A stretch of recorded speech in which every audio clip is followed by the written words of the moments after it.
संविधान की प्रस्तावना या उद्देशिका इसे कहा जाता है, प्रियम्बुल जो है। तो इसमें लिखिए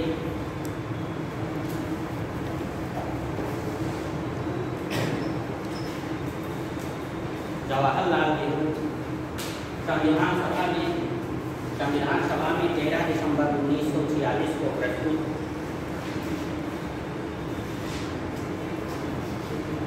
जवाहरलाल नेहरू द्वारा प्रस्तुत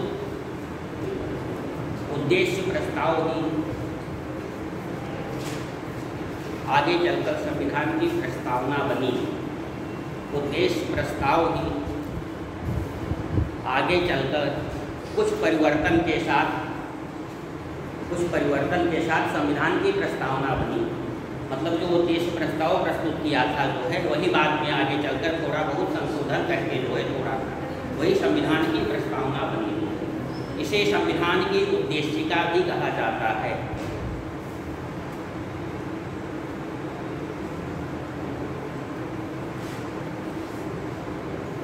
अर्थात प्रस्तावना का आधार उद्देश्य प्रस्ताव ही है। ये क्वेश्चन आता है, ये प्रस्तावना या उद्देशिका का स्रोत या आधार कहाँ पर है, किससे लिया गया है? तो उद्देश्य प्रस्ताव ही है जो जवाहरलाल नेहरू ने प्रस्तुत किया था। कब प्रस्तुत किया था उद्देश्य प्रस्ताव? 13 दिसंबर 1946 में। पारित कब किया गया था? 22 जनवरी 1947 को। बाद में यही कुछ संशोधन के साथ उद्देशिका बनी। अब नीचे लिख लीजिए, हम भारत के लोग डाट करके जो है हम भारत के लोग, उसके बाद 6-7 लाइन छोड़ करके जो है डाट करके अंगीकृत अधिनियमित आत्मार्पित करते हैं।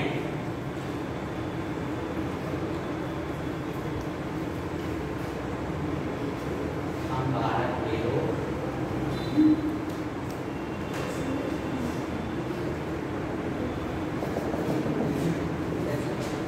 अंगीकृत अधिनियमित आत्मार्पित करते हैं।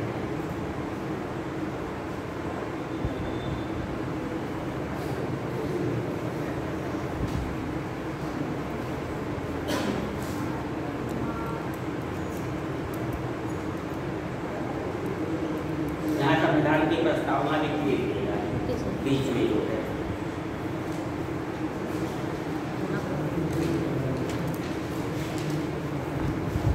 नीचे लिखिए प्रस्तावना को ही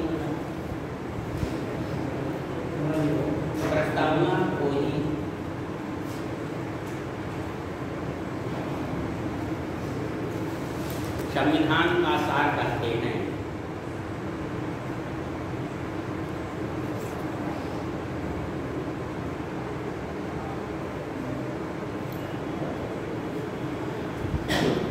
क्योंकि सार रूप में पूरा संविधान जो है इसी में समाहित है। पूरा संविधान सार रूप में इसी प्रस्तावना में समाहित है।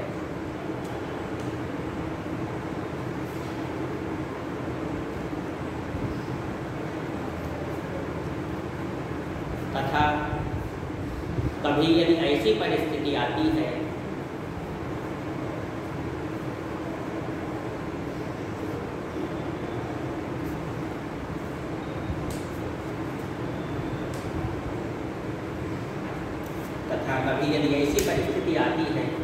जिसका कि प्रावधान संविधान में नहीं दिया गया है, जिसका प्रावधान संविधान में नहीं दिया गया है,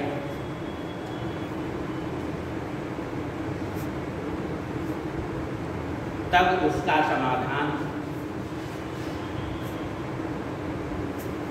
प्रस्तावना को देखकर ही किया जाता है।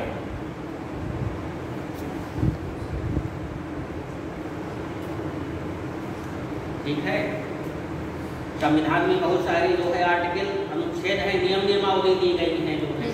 तो मान लीजिए कोई ऐसी परिस्थिति आ गई, कोई ऐसी घटना आ गई जो है जो संविधान में दी ही नहीं गई है, वो नियम नियमावली जो है। अब क्या किया जाए?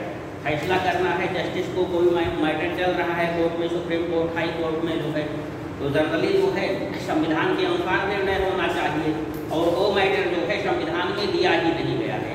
भाई इतने बहुत मतलब भगवान तो थे नहीं संविधान बनाने वाले कि पूरी जो बाद की घटनाएं हैं, बाद की क्या परिस्थितियां आने वाली हैं जो है, उसके बारे में भी उनको जानकारी हो, नियम नियमावली जो है बना दें इसी समय जो है, तो ये संभव नहीं था ना। तो कुछ ऐसी परिस्थितियां आ जाती हैं जिस पर संविधान मौन है, वो दिया ही नहीं गया है। तब कैसे जो है डिसीजन करते हैं? तब प्रस्तावना को देखते हैं कि प्रस्तावना का मंतव्य क्या है, प्रस्तावना का क्या उद्देश्य है, प्रस्तावना में क्या बातें कही गई हैं, तो उसी आधार पर जो है डिसीजन देते हैं। तो प्रस्तावना का इतना महत्व है, मतलब सार रूप में जो है पूरा का पूरा जो है संविधान इसमें समाहित है। ठीक, फिर कुछ विचारकों की टिप्पणियां हैं जिसे लिख लीजिए जो है।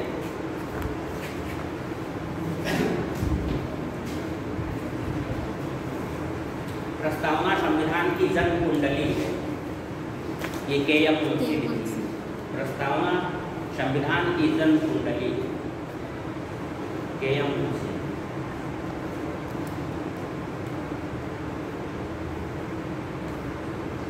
नीचे लिखिए, प्रस्तावना संविधान की आत्मा है।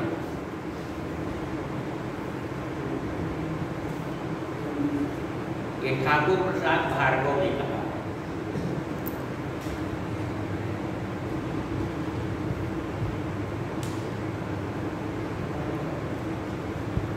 संविधान का परिचय पत्र है, एन पालकीवाला।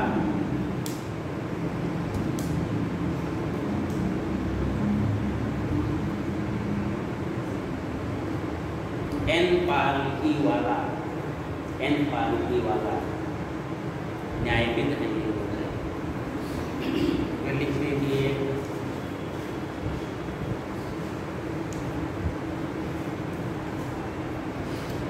दीर्घकालिक सपनों का साकार रूप है, दीर्घकालिक सपनों का साकार रूप है। आह्लाद कृष्णा स्वामी अय्यर, ये संविधान सभा में भी थी। तो ये इम्पॉर्टेंट टिप्पणियाँ की गई हैं। सर इसकी राइटर क्या है? सर ये इसको किसने लिखा है? आह्लाद कृष्णा स्वामी अय्यर कहा है, मतलब इन्होंने कहा है।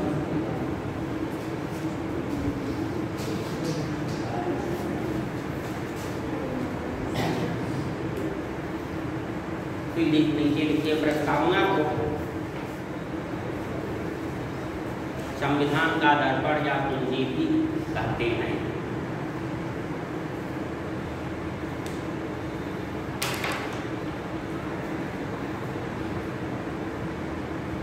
अगर पूछा जाता है क्वेश्चन कि भारतीय संविधान की आत्मा क्या है, तो क्या कहेंगे? प्रस्तावना कहेंगे। जनरल रूप में प्रस्तावना है, लेकिन बी आर अम्बेडकर ने जो है संविधान के चारों अधिकार को आर्टिकल 32 को कहा है। तो ये क्वेश्चन आता है, अगर बी आर अम्बेडकर के अनुसार आए कि संविधान की आत्मा जो है क्या है, तो संवैधानिक उपचारों का अधिकार आर्टिकल 32। और ऐसे जनरल पूछ दिया बिना नाम के जो है नाम ना दे करके, संविधान की आत्मा किसे कहा जाता है? तो आप है प्रस्तावना।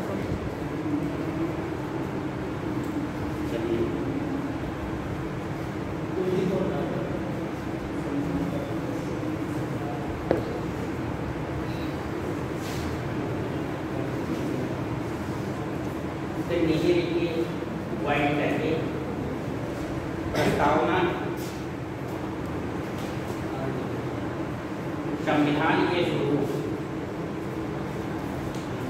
संविधान या देश के स्वरूप, प्रस्तावना संविधान या देश के स्वरूप तथा उद्देश्य को प्रकट करती है। स्वरूप और देश, उद्देश्य क्या है? ठीक, अब देखिए जैसे संपूर्ण प्रबुद्ध संपन्न समाजवादी पंथनिरपेक्ष लोकतंत्रात्मक गणतांत्रिक जो है ये सब क्या है, ये स्वरूप है संविधान का, हमारे देश का ये स्वरूप है जो है। और उद्देश्य क्या है, कौन से न्याय दिए जाएंगे, कौन से अधिकार दिए जाएंगे, कौन से स्वतंत्रताएं दिए जाएंगी। इसके बाद जो है सामाजिक आर्थिक राजनीतिक न्याय विचार व्यक्ति विश्वास धर्म उपासना की स्वतंत्रता। तो उद्देश्य क्या है संविधान का, देश का उद्देश्य क्या है, तो ये स्वरूप है जो है ये लाइनें, और जो बाकी है वो उद्देश्य है जो है संविधान का उद्देश्य है, तो ये व्यक्त करती हैं।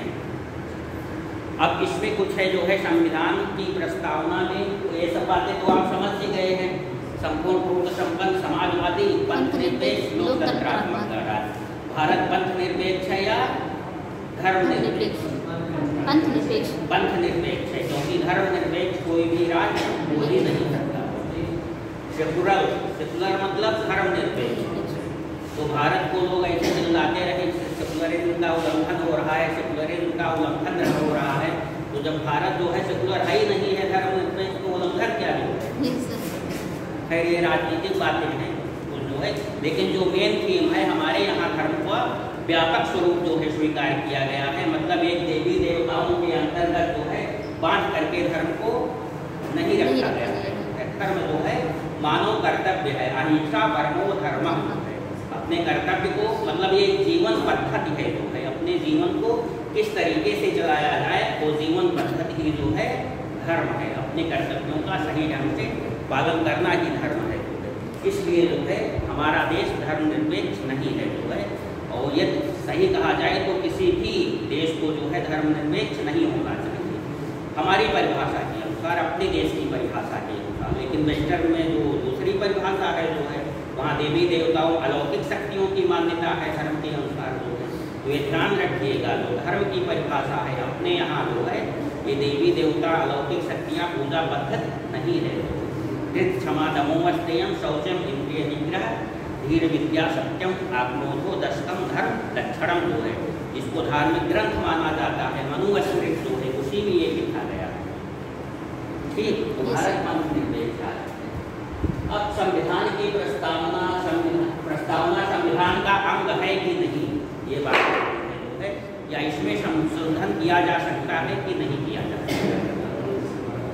तो इसमें एक वाद आया था जो है 1960 में जो है वेरुवरी बनाम भारत संघ का वाद है। वेरुवरी बनाम भारत संघ का वाद में जो है वो रिलेटेड था वाद का रसम जो है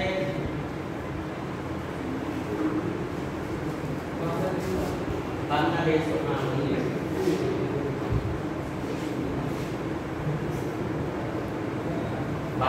यहाँ ताल्लुक है। तो जब विभाजन हुआ था जो है ये बांग्लादेश में क्या था, पश्चिमी पूर्वी पाकिस्तान। पूर्वी पाकिस्तान श्रीमती गांधी ने 1971 में जो है इसे बांग्लादेश बना दिया। ठीक है, तो सीमा रेखा का तो विभाजन पहले ही हो गया था भारत पाकिस्तान के बीच 1947 रेड क्लिफ लाइन जो है यहाँ पर खींची गई थी। उसी तरीके से ये पाकिस्तान था जो है, तो यहाँ पर भी सीमा रेखा खींची गई थी, लेकिन वो सही ढंग से नहीं खींची गई। तो कुछ ऐसे क्षेत्र थे जो कि मतलब नियमता इसमें जाने चाहिए और कुछ ऐसे क्षेत्र थे जो हमारे यहाँ होने चाहिए। तो एक बेरुवरी था जो है छोटा सा पॉइंट जो है उसकी ये स्थिति थी कि वो मुस्लिम बहुल था जो है 95% जो है वो या पूर्णतः मान लीजिए मुस्लिम बहुल जनसंख्या थी जो है। पाकिस्तान ने मान किया कि जो है 1960 में वाद आया, मतलब अभी बांग्लादेश नहीं बना है, बांग्लादेश नहीं बना है। तो पाकिस्तान ने मान किया कि ये हमें दे दीजिए, हमारे अंदर होना चाहिए जो है, क्योंकि यहाँ 99% जो है मुस्लिम बहुल आबादी है। तो वही बेरुवरी असले का वाद जो है सुप्रीम कोर्ट तक गया जो है। तो बेरुवरीवाद यही जो है बेरुवरी केस की यही जो है। बाद में इसका जो है मतलब पाकिस्तान में गया जो है दे दिया गया, कोर्ट ने डिसीजन दिया जो है, अपनी सरकार की चाहती थी कि चलिए दे दिया जाए जो है। तो इस तरीके से आदान प्रदान हुआ जो है। तो बेरुवरीवाद इसी में आया, तो इसमें जो है कहा गया कि संविधान जो है प्रस्तावना संविधान का भाग नहीं है।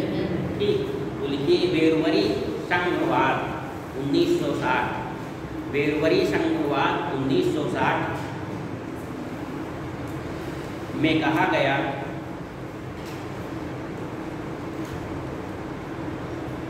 कि प्रस्तावना संविधान का भाग नहीं है। तो जब भाग नहीं है तो संशोधन का प्रश्न नहीं उठता है, संशोधन तो संविधान में होगा ना। और जब आप कह रहे हो कि संविधान का भाग है ही नहीं है तो कोई संशोधन भी नहीं हो सकता है। फिर लिखिए नीचे, इसके बाद जो है केशवानंद भारती बनाम केरल राज्य 1973, केशवानंद भारती बनाम केरल राज्यवाद।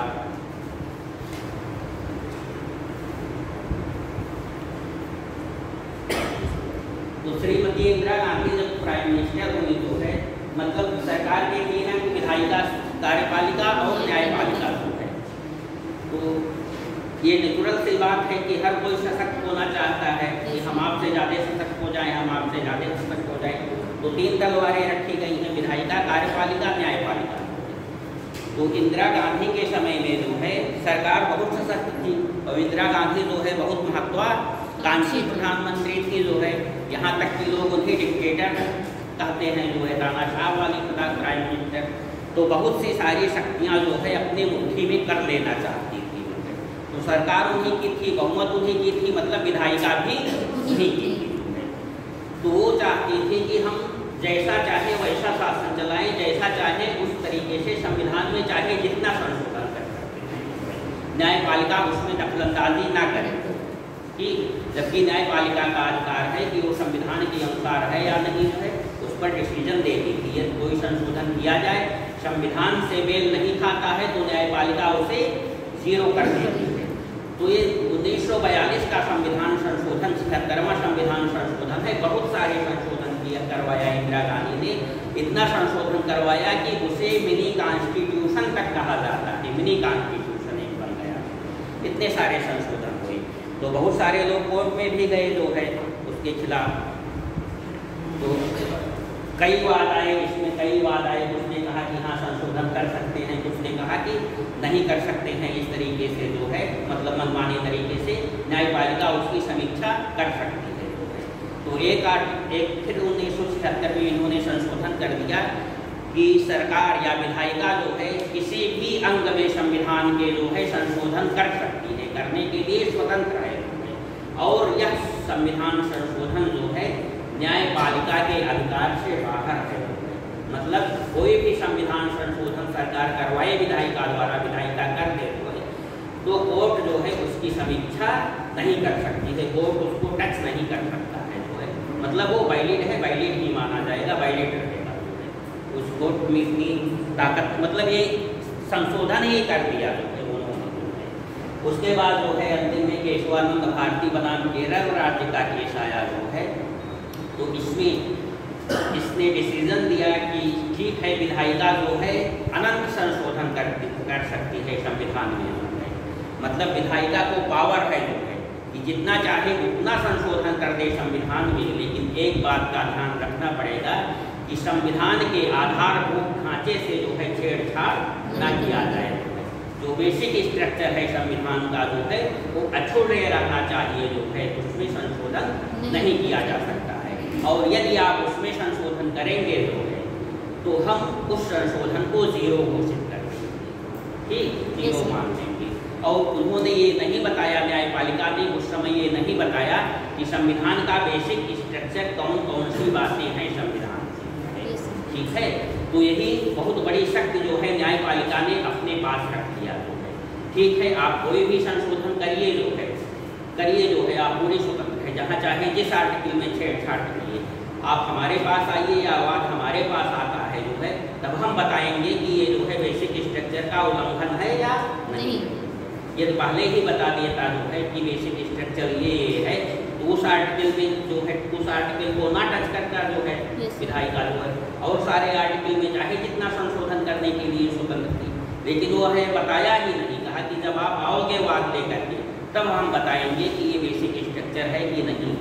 और जो है कोई भी संशोधन कर ले, अगर न्यायपालिका कह देती है कि ये बेसिक स्ट्रक्चर का उल्लंघन है, इसीलिए इसको 0 मतलब ऐसी स्थिति बन गई है कि ये न्यायपालिका नहीं चाहती है कोई संशोधन, तो उसको भी कह देगी कि ये बेसिक स्ट्रक्चर के अंतर्गत आता है, इसलिए 0 घोषित किया जाता है। तो न्यायपालिका की प्रभुता कायम हो गई जो है केशवानंद भारती बनाम केरल राज्य में।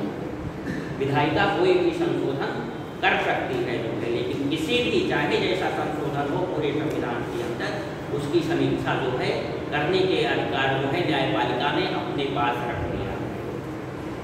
कुछ निर्णयों में जो है बाद में मामला जाता है तो ये डिसाइड करती है कि हाँ ये बेसिक स्ट्रक्चर है, जैसे मतलब समाजवादी, पंथ निरपेक्ष, विधि के समक्ष समता, जीवन का अधिकार, ये कुछ पॉइंट हैं जो कई निर्णयों में कहा है कि ऐसे ऐसे ये बेसिक स्ट्रक्चर हैं, लेकिन उसने पूरी सूची नहीं दी।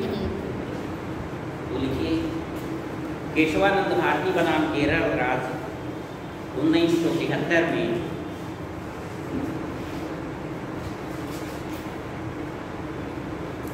न्यायपालिका ने निर्णय दिया कि प्रस्तावना संविधान का अंग है, प्रस्तावना संविधान का अभिन्न अंग है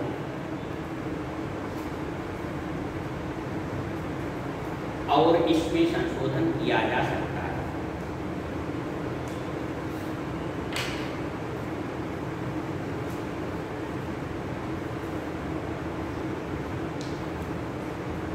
फिर उसके नीचे पॉइंट लिखिए, इसी केस में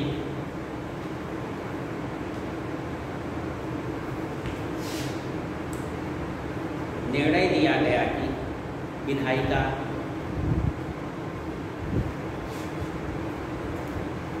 संविधान में कोई भी संशोधन करने के लिए, विधायिका संविधान में कोई भी संशोधन करने के लिए पूर्णतया स्वतंत्र है।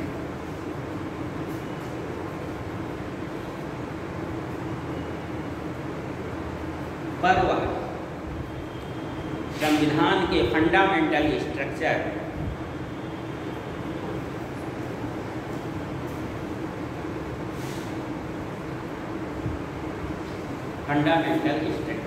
मूलभूत ढांचा से कोई छेड़छाड़ नहीं कर सकती।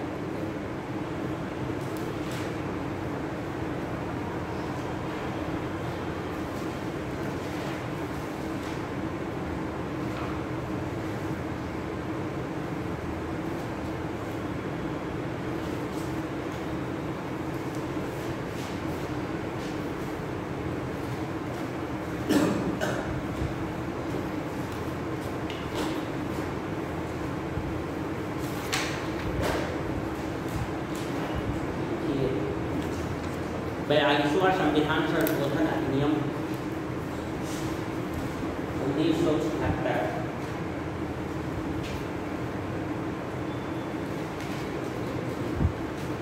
अब तो आर्डर मिल गया कि अंदर में जो है संशोधन करने के लिए, तो 42वां संविधान संशोधन 1976 के द्वारा संविधान की प्रस्तावना में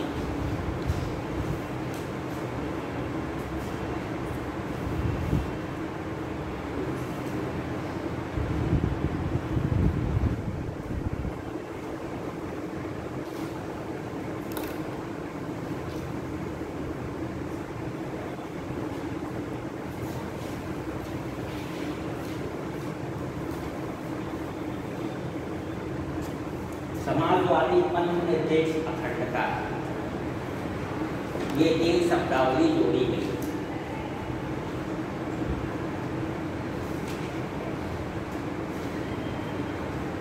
ये बहुत ही इम्पोर्टेंट है जो है कि कौन सा संविधान है, संशोधन है और जो है कौन कौन से सब जोड़े गए। ये 3 शब्दावली मूल संविधान में नहीं थी। समाजवादी पंथ निर्देश अखंडता, ये 3 शब्द जोड़े गए। फिर लिखिए, अब तक प्रस्तावना में केवल एक ही बार संशोधन हुआ है, यही केवल एक संशोधन हुआ है अब तक, और कोई संशोधन नहीं हुआ है कभी भी। अब तक प्रस्तावना में केवल एक ही बार संशोधन हुआ है।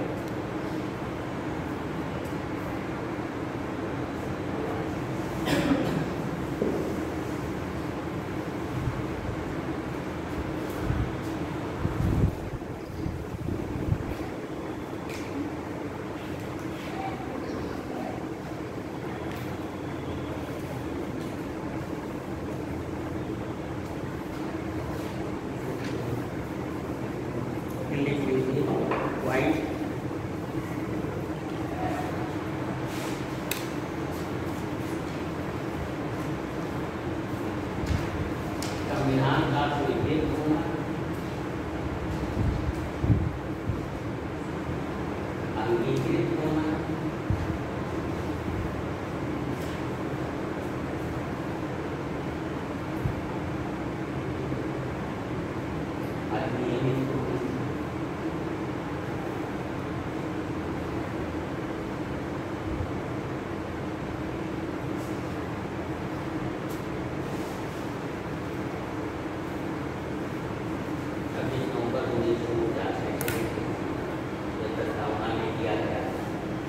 हम अनियमित अनियमित आत्मार्थिक करते हैं, तो मतलब विवेक होना अनियमित, विवेक अनियमित अनियमित मतलब पारित होना। ये 26 नवंबर 1949 और संविधान का लागू होना, संशोधन ना रहे इसके संविधान का आरंभ होना, आरंभ होना इसके नीचे आंशिक रूप से लागू होना, ये भी है आंशिक रूप से लागू होना, ये भी कुछ आर्टिकल्स लागू हो गए थे ना, तो संविधान का आरंभ होना या लागू होना ये 26 जनवरी 1950 है।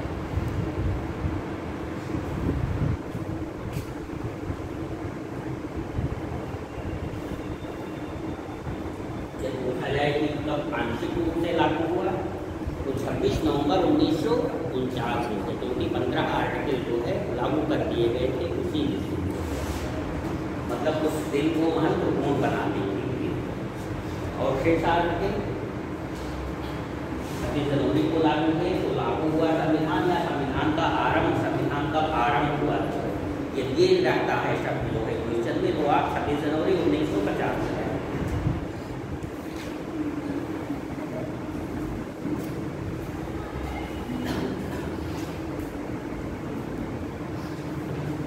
हम बताए थे जो है संविधान में कितने पार्ट हैं,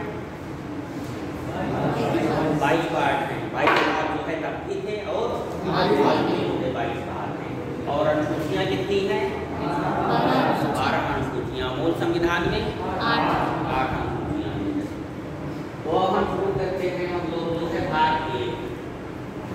भाग एक क्या है, संघ एवं राज्य से। संघ का मूल संविधान आपका स्टार्ट होता है आर्टिकल वाइज, संघ एवं राज्य से आर्टिकल 1 से 4। भाग एक संघ एवं राज्य क्षेत्र है जो है भाग एक में जो है, और इसमें आर्टिकल 1 से 4 तक है।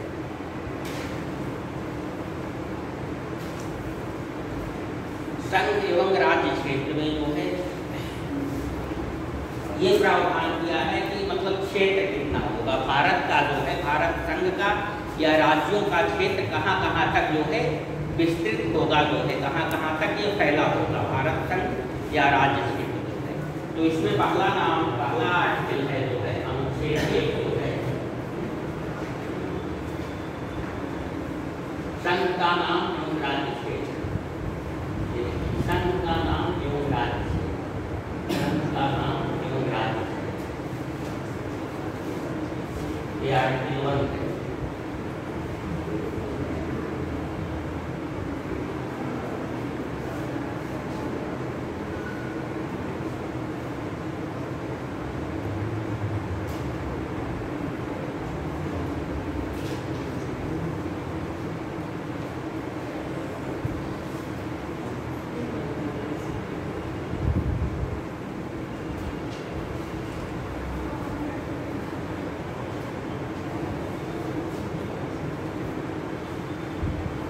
जैसे क्वेश्चन नंबर 1 का खागा या क्वेश्चन नंबर 1 रहता है जो है पहला, दूसरा, तीसरा, चौथा पार्ट जो है, इसी तरीके से संविधान में आर्टिकल 1 है जो है, तो इसका पहला पार्ट जो है आर्टिकल 1 का पहला खंड। तो संघ का नाम एवं राज्य क्षेत्र, तो भारत अर्थात इंडिया राज्यों का संघ होगा। India that is Bharat, be a union of state, India that is Bharat, be a union of state, या भारत अर्थात इंडिया राज्यों का संघ होगा। वो दो नाम है जो है संविधान में, भारत और इंडिया। जब पूछता है जो है संविधान में कौन कौन से नाम दिए गए हैं, भारत, इंडिया, हिंदुस्तान, आर्यावर्त, 4 विकल्प दे दिया गया। इसमें से कौन है, पहला है, दूसरा है, तीसरा है, चौथा है। तो ध्यान रखिएगा भारत और इंडिया दोनों ही नाम दिया गया है देश का नाम। आर्टिकल 1 भारत अर्थात इंडिया राज्यों का संघ होगा, इस शब्दावली पर ध्यान दीजिए। जो है संघ के लिए, संघ के इंग्लिश जो है फेडरेशन होती है, जो है फेडरल, फेडरेशन, कन्फेडरेशन, फेडरेशन, ये सब बताया गया था ना, जो है फेडरेशन, कन्फेडरेशन। लेकिन भारत में चूंकि दोनों ही लक्षण हैं, पूर्ण रूप से संघात्मक नहीं है, एकात्मक के भी लक्षण हैं जो है, इसीलिए फेडरल शब्द का यूज नहीं किया गया है संविधान में। फेडरल शब्द का यूज नहीं किया गया, यूनियन शब्द का यूज किया गया है, ये ध्यान रखिए। यहाँ भी जो है वो इंगित करता है कि भारत संघात्मक शासन व्यवस्था पूरी तरीके से नहीं है, यहाँ एकात्मक लक्षण भी हैं, इसलिए यूनियन शब्द का यूज किया गया है। भारत अर्थात इंडिया राज्यों का संघ होगा, तो ये नाम हो गया, ठीक है, देश का। राज्य एवं राज्य क्षेत्र वह हैं, पार्ट 2 में राज्य एवं राज्य क्षेत्र वह हैं जो अनुसूची 2 में सम्मिलित हैं। राज्य एवं राज्य क्षेत्र वो है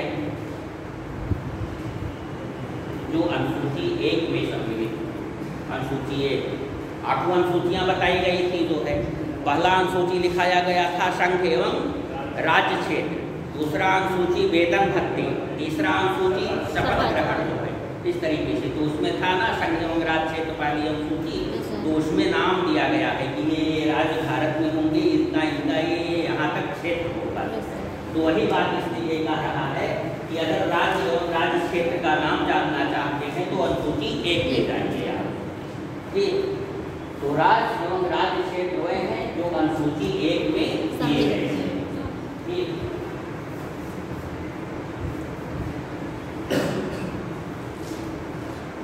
भारत के राज्य क्षेत्र में, भारत के राज्य क्षेत्र में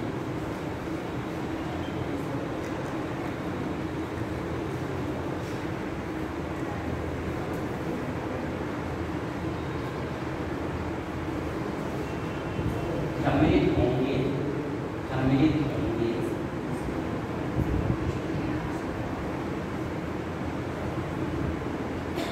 अर्जित किए गए थे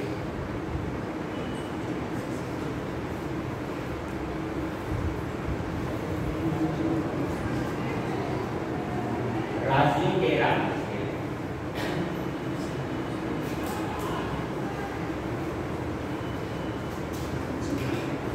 संघ शासित क्षेत्र, संघ शासित क्षेत्र 3 प्रकार के लोग हैं, राज्य क्षेत्र हैं भारत में लोग। एक तो दोनों आप लोग समझ रहे हैं नीचे वाले राज्यों के राज्य क्षेत्र, राज्य मतलब जैसे यूपी, एमपी, बिहार, राजस्थान, मध्य प्रदेश जो है। संघ शासित क्षेत्र जो है अब जम्मू कश्मीर, लद्दाख, अंडमान निकोबार, लक्षद्वीप, पांडिचेरी, चंडीगढ़, ये सब जो है संघ राज्य क्षेत्र। ये दोनों तो सम्मिलित ही है जो है, ठीक है। और मान लीजिए जो है कोई युद्ध हो गया भारत पाकिस्तान में जो है, हम लोग पाकिस्तान के कुछ भूभाग पर कब्जा कर लिए जो है, तो वो एक ही दूसरा प्रांत बना देंगे जो है।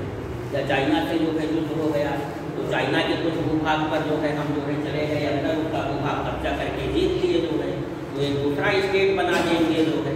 तो ये अर्जित क्षेत्र हो गया, अर्जित किए गए क्षेत्र, मतलब जो बाहरी क्षेत्र जो है अर्जित किए जाएंगे, वो भी तब भारत की बात हो जाएगी ना। तो संविधान निर्माता इतने दूरदर्शी थे जो है, मान लीजिए अगर कोई बात आती है, ऐसी कोई बात आती है तो उसकी व्यवस्था हम बना के जा रहे हैं, ठीक है, कोई चिंता करने की बात नहीं है, उसके लिए भी प्रावधान दे दिया। ये आर्टिकल 1 हो गया, ठीक। संघ का नाम इसमें हो गया, आप भारत अर्थात इंडिया जो है, और भारत में कौन कौन से क्षेत्र शामिल होंगे, संघ का नाम राज्य क्षेत्र कहाँ होगा, तो अनुसूची 1 में दिए गए हैं वो होंगे। और फिर उसकी व्याख्या करता है ये जो है कि क्या क्या है जो है अर्जित किए गए क्षेत्र, राज्यों के राज्य क्षेत्र और संघ शासित क्षेत्र। इस समय कितने राज्य हैं? 28 राज्य, संघ शासित 8 राज्य, जम्मू कश्मीर और दमन, लद्दाख को जो है 2 पार्ट में विभाजित कर दिया गया, 2 संघ शासित क्षेत्र और 2 संघ शासित क्षेत्रों का विलय भी हुआ है, 2 मिला करके 1 बनाए गए, दादर एवं नगर हवेली, दमन दीव, ये दोनों को मिला के 1 कर दिया गया है। अब चलते हैं जो है आर्टिकल 2 क्या है। नए राज्यों की स्थापना या प्रदेश, अनुच्छेद 2 लिखिए उसके नीचे, नए राज्यों का प्रवेश एवं स्थापना। अनुच्छेद 2, नए राज्यों का प्रवेश या स्थापना, नए राज्यों का प्रवेश एवं स्थापना।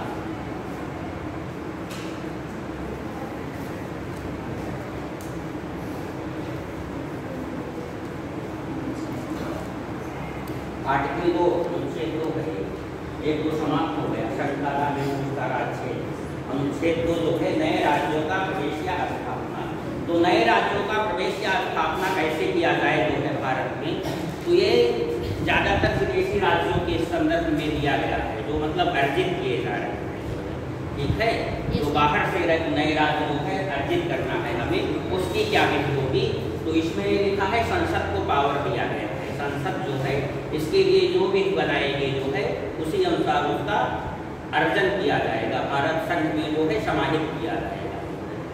तो साधारण बहुमत से विधि बनाई है कि साधारण बहुमत से जो कोई राज्य पर कब्जा कर ले भाई, तो कब्जा कर लिया जो है मतलब ये किया, तो ये थोड़ो भी ऐसा हो गया हमारे देश का पार्ट, वो बाकायदे संसद उसका स्वीकार करेगी, संसद पारित करेगी जो है। तो देखिए नए राज्य क्षेत्र में, भारत के राज्य क्षेत्र में नए राज्यों की स्थापना या प्रवेश के लिए विधि बनाने का अधिकार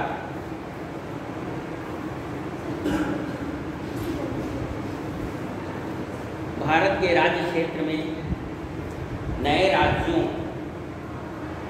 की स्थापना या प्रवेश के लिए विधि बनाने का अधिकार संसद में निहित होगा। मतलब पार्लियामेंट जिस हिसाब से चाहे जो है उस हिसाब से विधि बना करके जो है उसका भारत संघ में विलय कर सकती है उस राज्य का नए स्टेट का।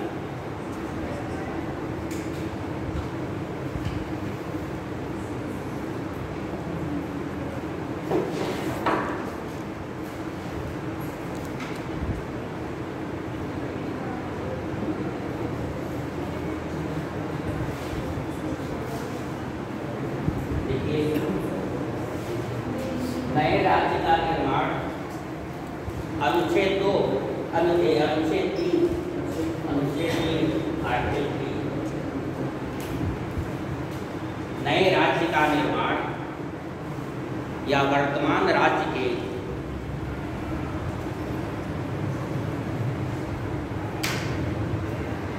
नाम, क्षेत्र एवं सीमा में परिवर्तन।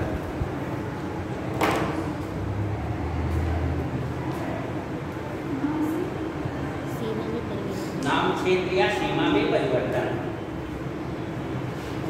अब यहाँ ध्यान दीजिए, ये जो आर्टिकल 3 था, जो आर्टिकल 2 था जो है वो बाहरी राज्यों के संदर्भ में था, विशेषता जो है जैसे सिक्किम, ये भी ध्यान दीजिए, वही लिखा देना चाहिए आपने जो है।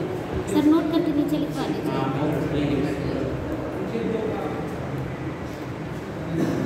नोट करके जो है समझा देते हैं। ये 34वां, ये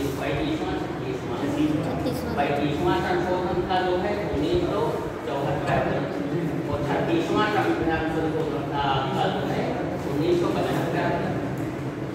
ये बातें समझ सिक्किम जो है अपना पार्ट नहीं था, वो भारत में नहीं था। सिंपल यहाँ पर ये था सिक्किम जो है, ठीक है, तो इधर चाइना है, तो सिक्किम अपना पार्ट नहीं था, वहाँ पर कभी राजा जो है पहले शासन सत्ता करता था, शासन करता था। तो चाइना की नज़र उस पर हमेशा रहती थी। चाइना जो है शुरू से ही जो है साम्राज्यवादी देश रहा है, जो है अपने देश का विस्तार करना, अपनी शक्ति का विस्तार करना। तो इसने जो है तिब्बत पर कब्जा कर लिया है। 1959 में जो है तिब्बत पर कब्जा कर ही लिया। तिब्बत भी पहले एक स्वतंत्र देश था, उस पर आधिपत्य कर लिया और वहाँ के दलाई लामा मारे जो है भारत में फिर रहे हैं, मतलब निष्कासित कर दिया है तिब्बत से। और बहुत बुरी स्थिति यहाँ पब्लिक की कर दी है चाइना ने, ठीक है। तो उसकी नज़र यहाँ पर भी थी सिक्किम पर जो है कि हम सिक्किम को भी कब्जा कर लेंगे, और दूसरी तरफ नेपाल भी देख रहा था सिक्किम की तरफ कि हम किसी तरीके से मिला लें। तो जब चाइना का कब्जा हो गया जो है तो सिक्किम के राजा जो है बहुत असमंजस की स्थिति में फंस गए जो है। जब तिब्बत पर कब्जा हो गया चाइना में कि अब हमारा नंबर आने वाला है, ठीक है, अब हम भी चाइना में चले जाएंगे जो है, मतलब कब्जा कर देगा। तो इन्होंने भारत को इंडिकेशन दिया कि हम आपके साथ आना चाहते हैं जो है, मजबूरी में जो है। चाइना खूंखार देश है जो है, इसको मिटा उठा देता जो है। तो ये मतलब चाइना से बेहतर है कि भारत में जो है विलय कर लिया जाए। तो विलय के लिए जो है पहले 1974 में 22वां संविधान संशोधन 1974 आया था, ठीक है। संविधान में संशोधन करना पड़ेगा जो है, तो इसमें सह राज्य का दर्जा दिया गया, मतलब पूरी तरीके से नहीं अभी मिला दिया गया है, पहले थोड़ा धीरे से मिलाया गया जो है। बहुत सारी स्वतंत्रताएं आपको मिली रही और पूरी तरीके से जो है ये 1975 में पूर्ण राज्य सिक्किम को जो है पूर्ण राज्य का दर्जा देकर के पूरी तरीके से मिला दिया गया 36वां संविधान संशोधन। तो ये लिख लीजिए 35वां संविधान संशोधन 1974, 35वां संविधान संशोधन 1974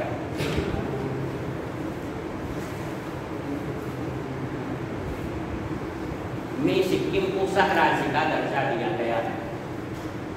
स्टोरी तो जान ही गए कि लिखने की जरूरत नहीं है, ना आता है, सह राज्य का दर्जा दिया गया। फिर 36वां संविधान संशोधन 1975 में इसे पूर्ण राज्य का दर्जा दिया गया, दर्जा देकर भारत में समाहित कर दिया गया, भारत का प्रांत बन गया। तो ये था आर्टिकल 2 के तहत, ठीक है, ये आर्टिकल 2 के तहत था। अर्जित क्षेत्र है ना, ये बाहर का क्षेत्र है। क्या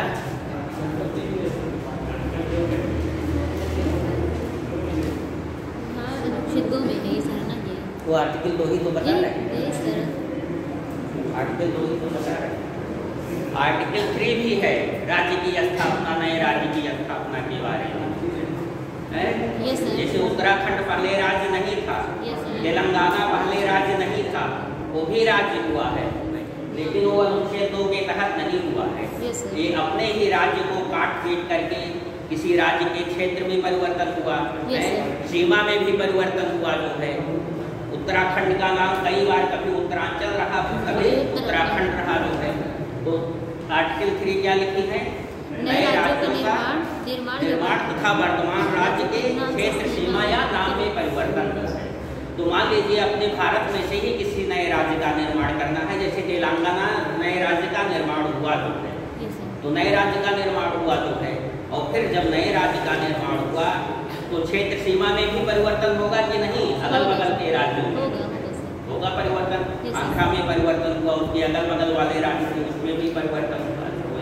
या किसी राज्य का, वर्तमान में किसी राज्य का नाम चेंज करना चाहते हैं, उत्तर प्रदेश का ही नाम चेंज करना चाहते हैं जो है, तो उसके लिए क्या प्रावधान है, वो किस आर्टिकल में सब हम जाएंगे, हम आर्टिकल 3 में जाएंगे, आर्टिकल 2 में नहीं जाएंगे। जब इस तरीके से नए राज्य का गठन करना होगा तो आर्टिकल 3 में हम जाएंगे।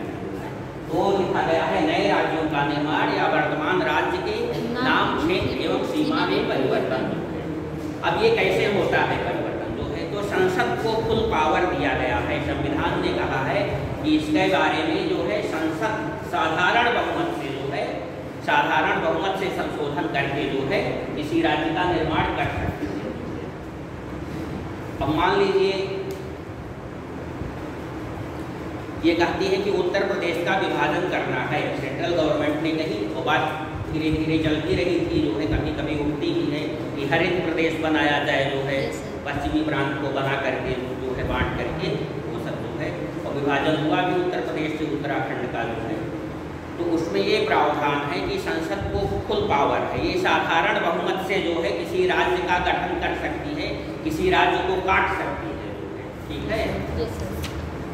तो इसके लिए प्रस्ताव जो है लाने के लिए पहले राष्ट्रपति से सहमति लेनी पड़ेगी, राष्ट्रपति की परमिशन पहले लेनी है। और राष्ट्रपति क्या करते हैं, अपनी परमिशन देने से पहले उस राज्य के विधानमंडल के पास भेजते हैं उस प्रस्ताव प्रस्ताव को कि ठीक है केंद्र सरकार ये प्रस्ताव लाना चाहती है संसद में कि आपके राज्य को विभाजित कर दिया जाए, दो पार्ट में बांट दिया जाए या क्षेत्र सीमा या नाम में परिवर्तन कर दिया जाए। आप सहमत हैं या नहीं हैं जो है अपनी स्वीकृति दीजिए।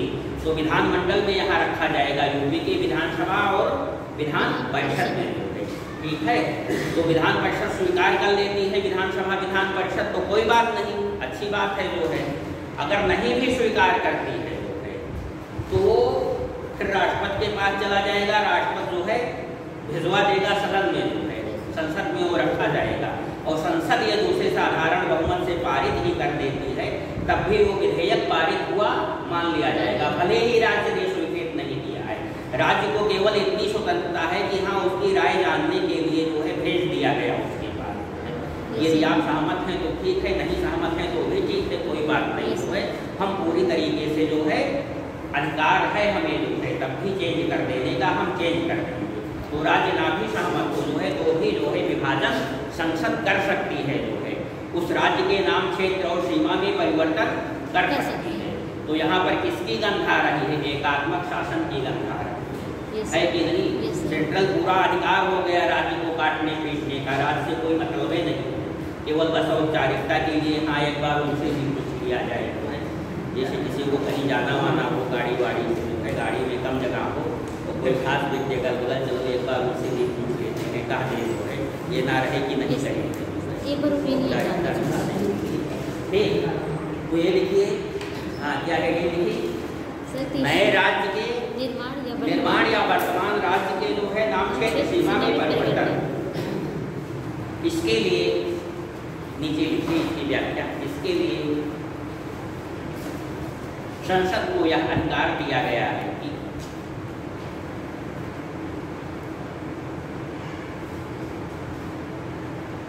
वह साधारण बहुमत से विधेयक पारित करके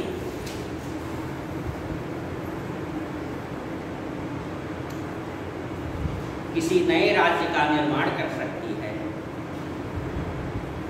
या वर्तमान के किसी राज्य के या वर्तमान किसी राज्य के नाम क्षेत्र एवं सीमा में परिवर्तन कर सकती है।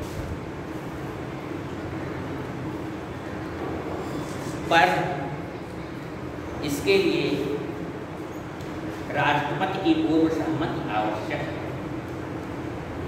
राष्ट्रपति की पूर्व सहमति आवश्यक है। फिर नीचे से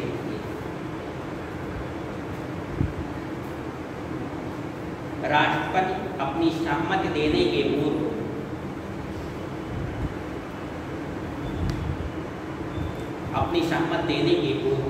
उक्त प्रस्ताव को संबंधित राज्य के विधानमंडल को भेजते हैं। संबंधित राज्य के विधानमंडल को भेजते हैं।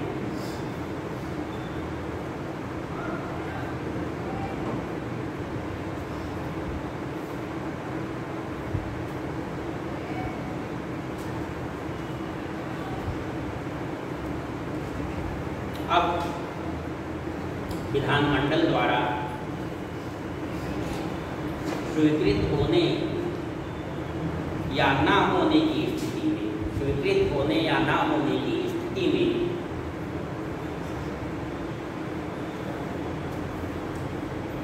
राष्ट्रपति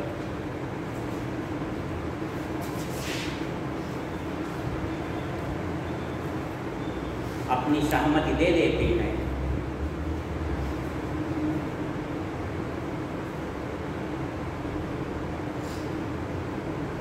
और यह संसद द्वारा साधारण बहुमत से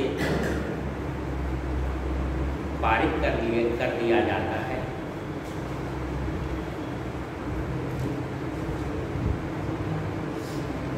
तो नए राज्य का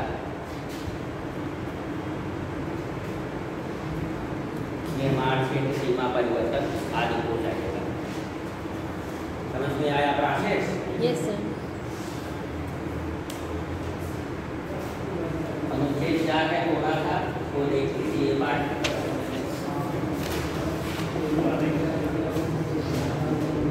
आर्टिकल 2 और 3 द्वारा जो है नए राज्य की स्थापना हो रही है जो है, ठीक है। तो जनरली जो संविधान संशोधन होता है आर्टिकल 368 बाद में जाकर के पढ़ेंगे, संविधान संशोधन की प्रोसेस प्रक्रिया जो है अनुच्छेद 368 में दिया गया है। तो उसमें 3 प्रकार के संशोधन दिए गए हैं, 3 प्रकार से हो सकते हैं। एक तो जो है संसद जो है लोकसभा राज्यसभा जो है साधारण बहुमत से पारित कर दे, मतलब आधे से एक अधिक हो गए। और कई आर्टिकल ऐसे होते हैं जिसमें संशोधन करने के लिए 2/3 बहुमत की आवश्यकता होती है। और कुछ ऐसे खास आर्टिकल होते हैं जिनको की राज्यों की सहमति भी लेनी पड़ती है, आधे से अधिक राज्य की सहमति लेनी पड़ती है। तो 3 प्रोसेस होते हैं। तो जनरली पहले जो है पहले वाले को जो साधारण बहुमत है उसे जो है संविधान संशोधन नहीं कहा जाता, नहीं माना जाता है। तो आर्टिकल 4 में यही बात लिखी गई है। आर्टिकल 4 लिखिए। हाँ, दूसरी बात ये देख लीजिए, यदि हम आर्टिकल अनुच्छेद 1 में परिवर्तन कर रहे हैं, ठीक है, अनुच्छेद मतलब किसी राज्य का निर्माण या स्थापना कर रहे हैं तो 2 या 3 द्वारा तो किसमें परिवर्तन होगा? अनुसूची 1 भी चेंज होगी। अनुसूची 1 चेंज होगी कि नहीं? तेलंगाना राज्य बना वो पहले अनुसूची 1 में नहीं दिया था, बन गया तो रखा जाएगा कि नहीं? जो है क्षेत्र सीमा क्या क्या है उसका रखा जाएगा कि नहीं रखा जाएगा?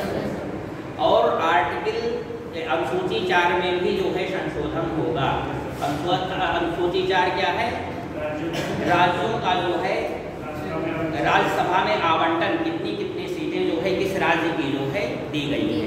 तो आप एक नए स्टेट का जो है निर्माण कर रहे हैं तो उसको भी राज्यसभा की कुछ सीटें देंगे और जिसमें से काट करके बनाए हैं उसमें कम करेंगे। तो बहुत सारे स्टेट के लिए अनुसूची 4 डिस्टर्ब होगी कि नहीं? और उसी तरीके से अनुसूची 1 जो अगल बगल के राज्य क्षेत्र हैं उनका भी बदलेगा क्षेत्र सीमा जो है। तो 1 और 4 में भी परिवर्तन हो जाएगा ऑटोमेटिक रूप में, अनुसूची 1 और 4 में। तो ये संविधान में कहा गया है कि हाँ आप इसको लिखिए, अनुच्छेद 2 एवं 3 में किया गया परिवर्तन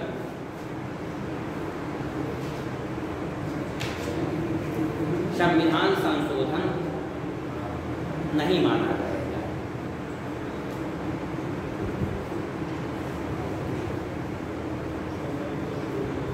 नहीं माना जाएगा अर्थात साधारण बहुमत से संसद अनुच्छेद 2, अनुच्छेद 3, अनुसूची 1 एवं अनुसूची 4 में परिवर्तन कर सकते हैं। जब संविधान संशोधन करना होता तो जटिल प्रक्रिया है, मतलब झटके में ये तो बहुत आसान काम है, एक राज्य को काट देना तो छोड़ देना। तो इसलिए जो है एकात्मक की तरफ यहाँ जो है ये आर्टिकल जा रहा है।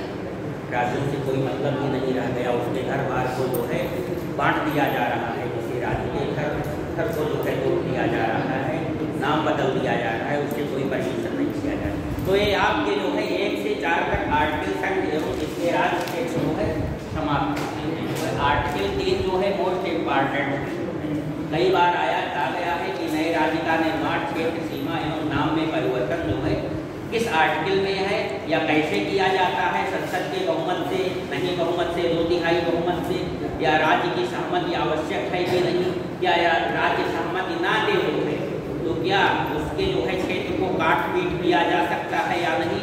तो किया जा सकता है। ठीक, अब कल जो है हम लोग पार्ट 2 पढ़ेंगे संविधान का, वो नागरिकता है। आर्टिकल 5 से 11 तक इस तरीके से जो है लगभग कुछ आर्टिकल लगभग 100 तक जो है हम लोग आर्टिकल वाइज पढ़ेंगे, क्योंकि ये इंपॉर्टेंट आर्टिकल्स होते हैं। इसमें से आर्टिकल के नाम से क्वेश्चन आते हैं कि आर्टिकल 15 में क्या है, आर्टिकल 20 में, आर्टिकल 25 और 395 आर्टिकल सबको तो हम याद नहीं कर सकते हैं जो है, तो इसलिए सबको आर्टिकल वाइज नहीं पढ़ेंगे। उसके बाद जो इम्पॉर्टेंट होंगे आर्टिकल उसका नाम